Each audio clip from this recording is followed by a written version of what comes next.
John Gigante here. I'm with my friend Kary Oberbrunner. It's great to be here. Thanks for being here. We're about to talk, sit down, have a little conversation. Kary ignites souls for a living. He's ignited over a million souls and many millions to come. Awesome, can't wait. Let's dig in. You actually have to run to the pain rather than flee from it. When you numb your pain, you numb your potential. First of all, I gotta thank you. You've had a profound impact on my life. If I had to count on one hand, you'd be in that top Awesome. 5, no doubt. So Awesome. Thank you for that. Why don't we start with what's your story? Sure. So my story is, grew up in Wisconsin, huge parents with hearts for ministry. Grew up thinking that, like just tight relationship with God, and thought, hey, I'm gonna be a pastor too. Tried some other things like Air Force chaplain and this type of thing, but ministry was kind of the calling. And everything was cool, did the Christian college, seminary, and yet there was this deep secret inside. I knew I had to like come clean. I knew I had to take off the mask. Because here I am doing a graduate degree in pastoral with an emphasis in counseling. And for the first time ever, I thought, I'm gonna go clean with my secret. And my secret was I actually struggled with self-hatred, depression, self-injury, right? So long story short, basically confided in my counseling professor, like, hey, I'm gonna be real. I'm a cutter, and I thought he'd be like disappointed in me, but I thought he'd be like, hey man, thanks for your honesty. Let's work on this. We can help you. Instead, I got a letter in my student mailbox. You are not suitable to be a counselor. So because you came clean. Because I came clean and said, hey, I'm not perfect. Yeah. Hey, I struggle. Wow. Hey, I'm cutting.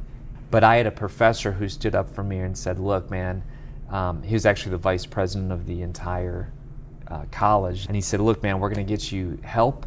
You can go to counseling. And that actually set the path for me to be authentic. I have a phrase I tell people, that success doesn't ruin you, it reveals you. You talk to most people and they say, hey, do you wanna be successful? And they're like, yeah, of course I do. Do you want more influence? Yeah. Do you want more impact? Yeah. Do you want more income? Sure. Most people want that. I call that a bigger stage, in life. Sure. So most people say, hey, I want a bigger stage for good reasons and bad reasons, whatever. On a bigger stage, there's bigger spotlights. Sure. So when someone says, hey man, I want to be on a bigger stage, what they're really saying is, I'm going to be exposed in a deeper way. And you ask most people, do you want to be exposed? And they're like, no way. I mean, they might say they do, but they don't. Yeah. Why do you think that is? I think we're scared of failure critics. Yeah. It's funny, but I've done a lot of research in this stuff. Sure. And they say that a baby, if you took an adult brain and put it in a baby's body, it would take the baby until the age of 83 before they learn how to walk. Wow. Because they would they'd say, you idiot, what's your problem? Why are you a failure? They would try to get the DVD on how to walk, and then they would take coaching on how to walk. Right. In other words, God's put inside of a baby the ability to grow, and here's why. Babies don't blush. But what happens is we get older and we start saying, oh my gosh, what if I do fall? Yeah. Or what if I do fail? Yeah. And then we start doing that self-judgment and spin out into, for most people, paralysis. Yeah. The inability to act.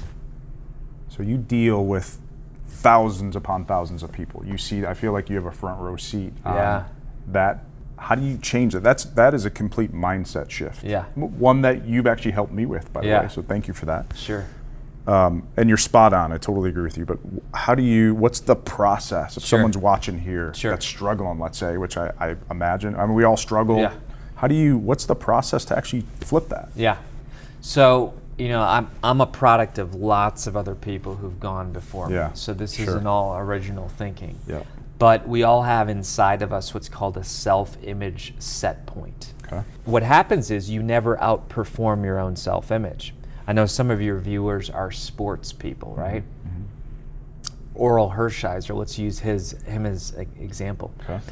He had in his brain all through his career, I guess Howdy Doody was this character back in the early days. He was a goof, like Howdy Doody was this puppet, and it was essentially a joke. And people called him Howdy Doody Hershiser.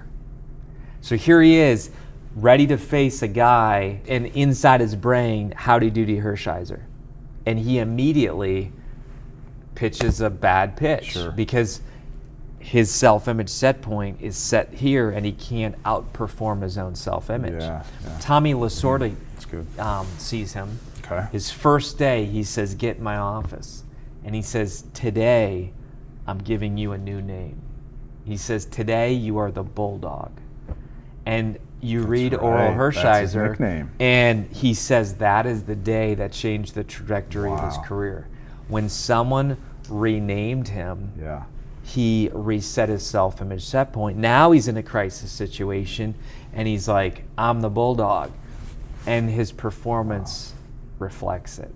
I got a book here called Your Secret Name. Mm-hmm. In my book, I talk about how in the ancient book, Scripture, it says, "To the one who overcomes, I will give you a new name written on a white stone, and no one knows the name except the one who receives it." In other words, it's a secret name. Did a ton of research, devoted a lot of my life for this principle because it's what freed me. When you meet God for the first time, it says that your old things have passed away and new things have come, meaning even your old names. Jesus meets someone, and Simon, he's renamed Peter. So Jesus says, "Look, your name's Simon, and yet your new name is Peter." In other words, the rock, right? The rock. Yeah, sure. So God, and listen, Lord of the Rings. You ever see Lord of the Rings? Yeah. Okay. Aragorn is the king, Okay. but he believes that his name is Strider, and he's a wanderer, and he only realizes his new destiny later on in the movie, and that's when he starts acting like the king. We act according to the names that we have. This is why when you're a prisoner, your name is ripped from you and you're given a number. Yeah. So what's your secret name? That's a good question. My secret name is the name Free, and it comes from a passage that says, "It is for freedom that we have been set free. Therefore, stop subjecting yourself to a yoke of slavery." My whole life was people-pleasing. It was bondage. It was performance. My mind and self-image was so messed up, John. Like, I used to carve words into my body with a knife. Like, that's pretty messed up. Sure. And yet, you know why I did? Why? Because it was the only place that I could be authentic. See, nobody else knew it, but I felt like I feel like each one of us are dying to be real. Sure. But we're so scared of judgment. So let's go there, because I think that's huge, and you're such a great example of this. You talk about it in this next book, The Deeper Path. Turn your pain into your potential. Right? So people are built with three questions. They're built with, who am I? Identity. Why am I here? Purpose. And where am I going? Direction. Once you know who you are, then you're like, okay, why am I on this earth? Purpose. And my friend, your friend, Chet Scott, helped me a ton with that. There's two words in work for Latin. One is the word labor, which is labor, which means toil. Women are familiar who've been mothers with toil and labor. It's pain. Sure. But then there's another word for work in Latin, which is opus, which means masterpiece.